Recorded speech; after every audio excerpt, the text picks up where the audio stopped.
Hey everyone, this is Mike. I want to talk to you about a really powerful process for change. Um, and this can really make a big difference in counseling and people's lives. And it's really the addition or combination of some what we would call more supportive or alternative therapies. A well-known example is hypnotherapy, right? So we all know about hypnosis and hypnotherapy, right? You get a person to relax and you tell them they're going to be confident and they're going to feel good. That's kind of relatively mainstream now, but it's still considered kind of an alternative or ancillary therapy. It supports or subsidizes talk therapy.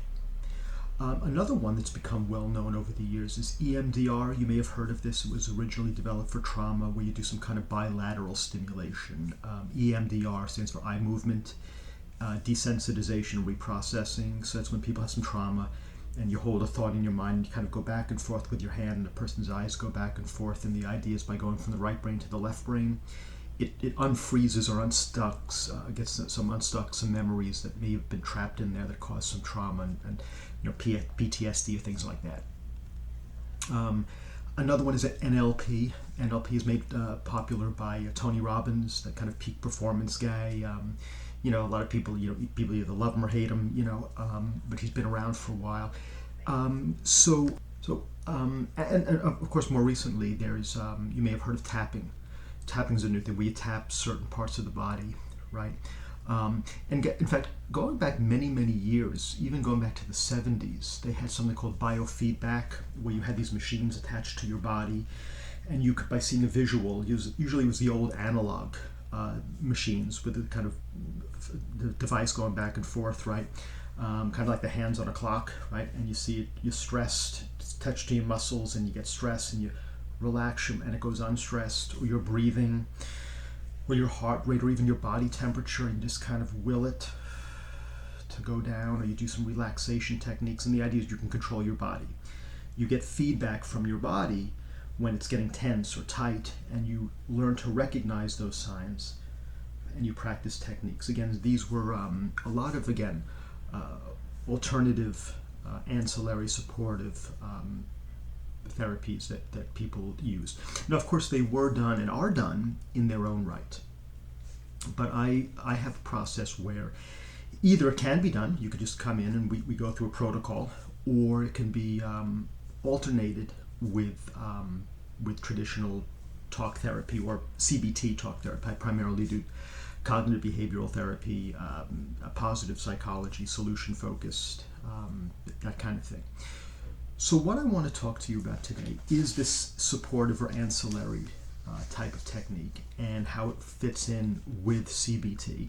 And it can, again, be done alternating with CBT.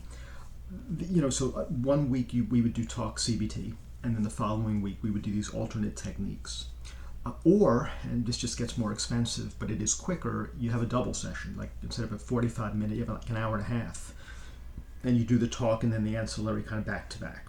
Right, but that of course takes more time. So here's what I'm going to present to you as the technique that I think really can be quite revolutionary. I think that certain techniques like hypnotherapy works at the unconscious level, right? You're kind of in a relaxed state.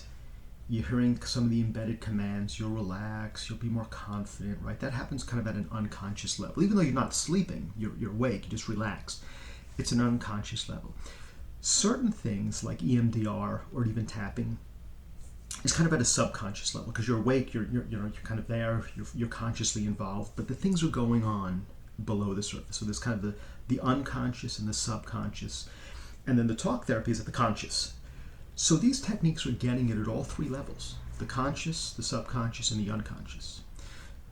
That alone is a powerful technique, a powerful combination of skills that can help you deal with the problems. Now, I want to integrate them because I'm CBT. I'm cognitive behavioral therapy, rational emotive behavioral therapy, reality therapy or choice theory, positive psychology, philosophy, stoicism, philosophical counseling, coaching. These are very kind of grounded, evidence-based things, kind of scientifically based. I even try to bring in a little bit of evolutionary psychology. I am very science-based, practical-based, real-world. Show me the evidence, right? There's that Jerry Maguire, show me the money, right? Show me the evidence, right? So these, by contrast, are a little out there, right? There is a lot of evidence, kind of anecdotal evidence, and some, more scientific evidence, but it still has a long way to go, right? And it's not as, these techniques are not as amenable to research, certainly not kind of laboratory condition research as other things are. So here's what we do. So in EMDR, what you have is you have a person with some trauma. Let's say they were in a car accident, and you say to them, okay, so what's a visual you have? Well, the car accident, as soon as it hit, I have that image. Okay. What are some of the thoughts that you're having? I'm going to die. I'm broken. I can never drive again, right? It was my fault, right? Then you have a positive cognition. I did the best I could. It wasn't my fault. I didn't do this to myself. I'm a survivor, right? More positive. And the idea in EMDR is you have the negative image and the negative cognition, and that's when you tap to desensitize yourself to that. So that's causing you some distress, and you desensitize. The reprocessing is when you have the positive cognition about what you want to believe or what you do believe, that I did the best I could, it's not my fault, I'm okay, right? And then so you desensitize the negative and you reprocess with the positive. This fits in with a cognitive behavioral therapy mood log. In a mood log, you have an adversity. Let's say that would be the car accident. You have some strong emotion, of course, the trauma, the anxiety, the stress, the depression. Then you have negative thoughts. Then we look for the distortions, and then we have a positive replacement thought. We dispute the negative thought, and we have a positive replacement thought. So this fits in very, very nicely with the EMDR model. The only thing that I add, by the way, is in EMDR you have a negative cognition and negative image, and then the positive thought with the negative image. And I do that, but then I add the positive thought with a positive image. Okay? Then you also do a body scan, so kind of like a quick biofeedback, if you will. Now, without the machines, but it's kind of like a body scan. And then, so that would be the EMDR part. With how it would fit in with a CBT format. Now, there's a new part of EMDR called Brainspotting, and this has been around maybe about 9-10 years, where when you're kind of doing the eye movement, you're actually looking at a particular part. And again, I was trained in EMDR, not certified, but I was trained in the 2 levels of training. And Brainspotting is an addition to this. It was created about 2013, where you kind of, when you're accessing memories, you're looking at a particular spot. Now, NLP has similar views, right? So, for example, when people are remembering an image, they look up to the right. No, that's the left. That's your right, my right. So this is when you're remembering images. Like, so if someone ever says to you, can you remember when you were 10 years old? Wait a minute. You're looking in that direction. When you look to the left, you're constructing an image. Imagine you were on another planet. Look to that side. Right? And so again, do you hear what I'm saying? Can you remember, what this person sounded like? Can you look off to the side? Not up, you look off to the side. I'm trying to remember can you imagine what this person sounded like? And then you look off to the other side. Now, these are in general. You look up to the right, up to the left, all that. But of course, when you're working with a client, you go with what they do. They may be different. They may say, instead of a remembered image looking up at the right, they may look down to the left. That's their unique, most people look up to the right, but people are different. That's why you have to learn from your clients. So when we're doing, that is from NLP. So when I work with the kind of bilateral stimulation, I'm not even going to call it EMDR. I'm not going to do it the kind of brain spotting. This is combining CBT with bilateral stimulation, NLP. You have the cognition, the negative image, and then as you're thinking about that negative image, you're looking up to the right, because that's how NLP says we remember visual images. Again, unless you happen to be unique, and some people don't follow the formula of up to the right, which is fine. But then that's so as you're doing it, you're remembering the image, you have the negative negative cognitions, you're looking up, and then we do the bilateral stimulation. So this is combining CBT with EMDR-ish techniques and looking up in the direction that we remember or we construct these things from NLP. And we do, of course, the body scan, which is kind of a biofeedback.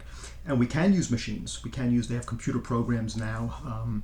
It's harder to do virtually. Usually that would be in an office. So therapy can work quite well virtually, but with certain things like biofeedback, it's a little bit more challenging. So anyway, what we would do in a therapy session is we'd start off doing the mood log review. So you would do a mood log for homework. And again, a mood log is if things happened during the week that upset you. What was the adversity? How did it make you feel? What was your negative thought about it? How was it distorted? How did you dispute that and replace it with a positive, more rational thought? That's a mood log. Right? That's what we do in CBT. We identify our distorted thoughts, challenge them, and replace them with something more realistic and true. So what we do is we look at the mood log for homework, just make sure it was right. I mean, if we need to modify it, we would modify it. Then we do a little bit of biofeedback, either just naturally body or with machines or technology or computers if it's available. And then we would do, I mentioned tapping. Again, that's kind of probably the most out there. So tapping is kind of more of the Eastern kind of energy lines. I've tried it. I've done it on myself. I would say it's the least effective, but it works even for me about 20% of the time. Only 20, but it does work. I can't explain why. I've looked for patterns, can't figure it out. But I do know most of the time for me it doesn't work, but about 20% of the time it does. And I've worked with people where 80 to 90, maybe 100% of the time it works. So it depends on the person, but it works enough. I never do anything with anyone if it didn't work with me, at least to some degree. So we do the mood log review, the biofeedback, the tapping, right? The EFT, it's called EFT or tapping. And then we do the CBT bilateral stimulation with the NLPI movements. Okay? We tap it in. Then I end it with hypnotherapy. I end it with cognitive hypnotherapy. And again, hypnotherapy is normally you'll be more confident, you believe in yourself, right? But with CBT, you would do, where's the evidence for this negative belief? Is there some counter evidence? This is not awful and terrible, even though it's bad. You can stand it, even though you don't like it. So the embedded commands are CBT, REBT embedded commands. And then we have some homework, which is again to do the mood log for the next time, because we want to have that mood log, which is the basis of this work. And then also some what we call behavioral activation. Behavioral activation is just a new term for behavior therapy. Basically it means you're taking an action step to solve the problem. So for example, if you were socially phobic, a behavioral action is you go out someplace to a coffee shop and maybe just say hello to someone. So you're actually taking a physical behavioral step to doing something. That's the behavioral piece. Also in reality therapy or choice theory, again, you're taking an action to do something. And this would be the process. And either we would do this process every week. We could leapfrog it with just the regular CBT talk therapy and then do this format, this process, and then CBT, and then this format, and then CBT. Or we can combine them into one extra long hour-and-a-half session where we do the talk therapy CBT and then this different protocol with the bilateral stimulation. I think, again, the combination and the benefit of this is it works at the conscious, subconscious, and unconscious level, and it combines many, many powerful techniques, CBT, REBT, choice theory, with NLP, with biofeedback, with tapping, the EMDR, and the hypnotherapy. Plus, it has a behavioral component. So I think this is a really powerful technique. Again, it takes time. So that's why you would need a double session to do the tapping and the EMDR and the hypnotherapy. That would take a full 45 minutes easily on its own. And if you added the CBT, that's another 45 minutes or so, just and the behavioral aspect. So that's why we would either alternate or we would combine them. But very powerful, or can be very powerful if it resonates with you.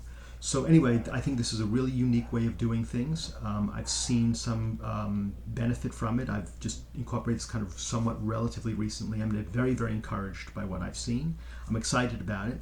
Anyway, I wanted to share this with you. I hope you benefited from this, and I will speak to you next time.